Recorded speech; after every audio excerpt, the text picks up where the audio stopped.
Hey, yo, today we've had a wide range of calls where people are calling for anxiety, depression, chest pain. You got people calling over diabetic issues, heart problems.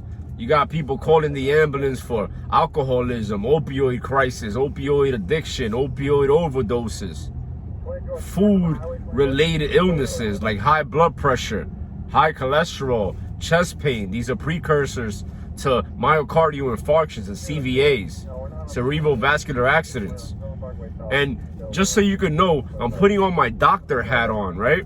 The pathophysiology of every one of these, if not the majority of these diseases, is inflammation. Chronic inflammation is linked to cancer and all chronic diseases. Look it up, right? So the cure for all this is the same thing. Reduce your inflammation. How do you reduce your inflammation? By working out, by exercising, and eating a very specific macronutrient amount. So, for example, did you know that the majority of your neurotransmitters, of your hormones, are created in your gut region?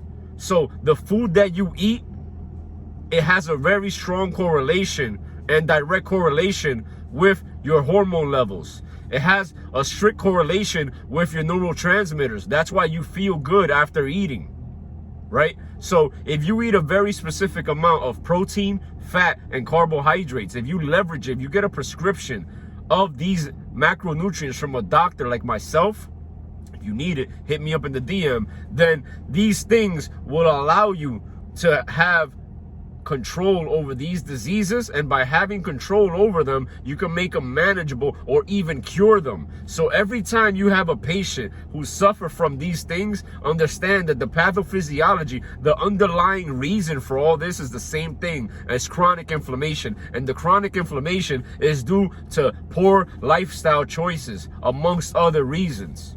I'm giving you a nutshell reason. Now, you can go into every single disease and break it down and the pathophysiology of all of them, but in general, every single disease that is known to man is linked to some sort of inflammation. Not every, like for example, cerebral palsy and congenital birth defects are not linked to inflammation. So don't take this to the other realm of what I'm trying to say, but in general, the majority of diseases are linked to inflammation. And this inflammation could be remedied by working out, a very specific workout regimen, a healthy lifestyle, and macronutrient manipulation. As crazy as it sounds, the simple fix is what'll work. Remember this: simple is better. KISS. Keep it simple, stupid. All right? Fancy fails, simple scales. Hit me up in the DM. I'll show you how it's done. Peace.